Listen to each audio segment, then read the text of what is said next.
各位觀眾，我係徐廣能，冇見好耐啦，因為最近都好忙，我有啲私事啦，又要排話劇啦，我準備8月咧就會喺呢個佛山咧演一個舞台劇，咁所以好忙，但係忙極都好啦，咁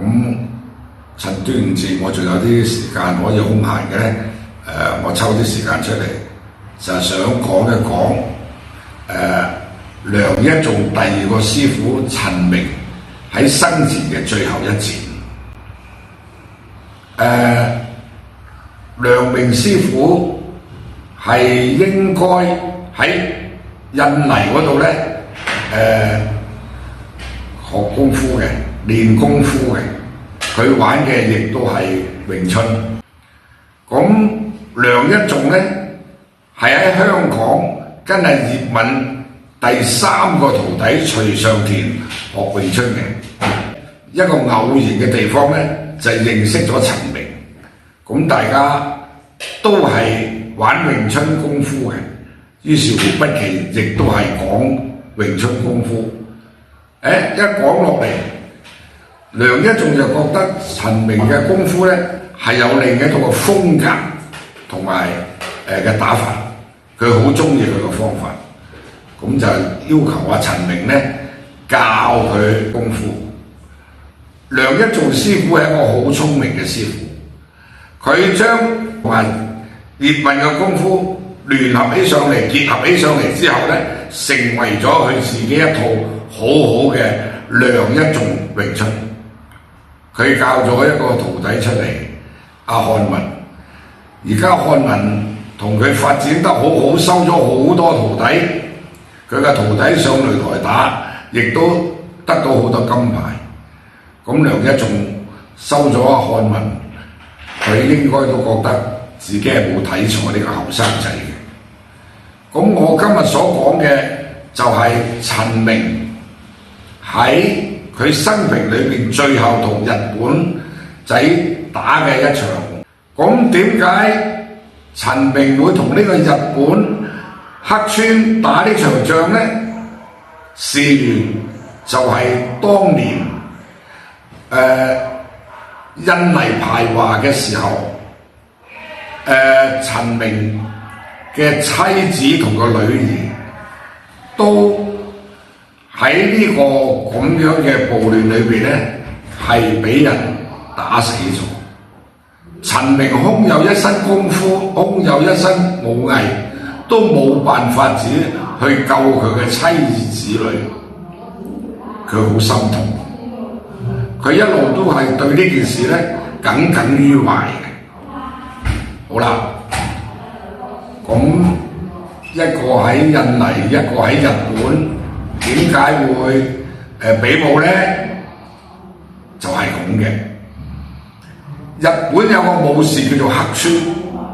佢係一個武師嚟嘅，佢好大力，佢每日都練7、8個鐘頭功夫，佢嗰對手臂係鐵一樣咁實，佢隨時可以打死一隻牛，佢隨時可以捧起好重嘅嘢，佢練得一身橫練嘅功夫。好啦，陳明同呢個黑川，一個喺印尼，一個喺日本，點解會打起上嚟咧？就係有一日，呢個黑川喺電視台表演功夫嘅時候，佢就將印尼呢件事講成係華人唔啱嘅。陳明聽咗之後，一路都好唔舒服。因為佢嘅太太同佢女都係喺呢條暴亂裏邊咧死咗嘅。佢係一個武夫，佢係一個識功夫嘅人，係一個武者，佢都救唔到自己嘅妻兒子女，佢對呢件事係耿耿於懷。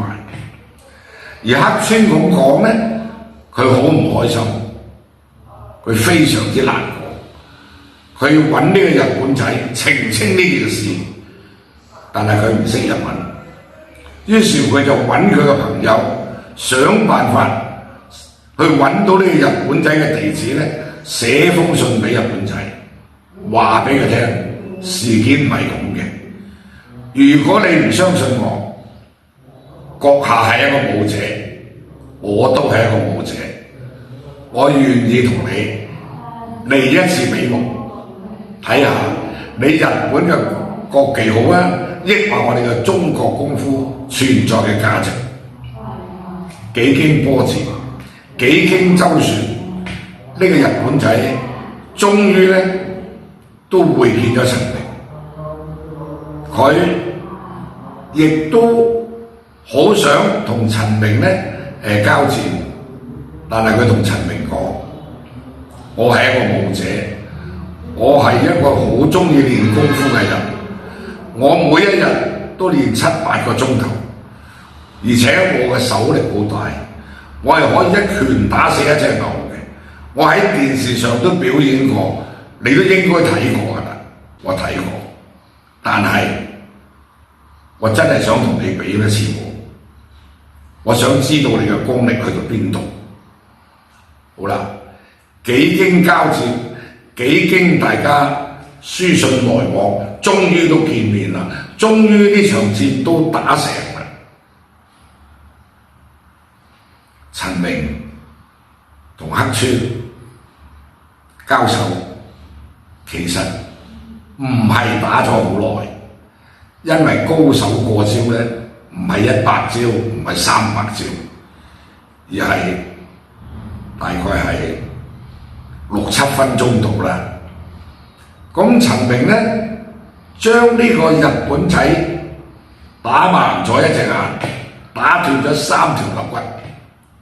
但係陳明都傷咗，陳明亦都傷得好犀利。終於，陳明返到去之後病咗，佢一路睇咗醫生，睇咗3年，終於最後就走咗啦。佢臨死嘅時候，同阿梁一仲講：我一生人最痛快嘅就係同呢個日本仔交戰，打一場我自己好漂亮嘅戰，唔係勝負，而係我覺得我所學嘅功夫係對我嘅師傅有所交代。陳明就離開呢個世界啦。梁一仲一路都好懷念佢師傅，亦都好懷念陳明教佢嘅詠春，同埋葉問教佢嘅詠春。可惜梁一仲亦都走咗，而家剩翻落嚟嘅就係佢個徒弟漢文對佢呢一支水嘅詠春開枝散葉。好啦，講到呢度咧就夠鐘咯喎，多謝各位收聽，拜拜。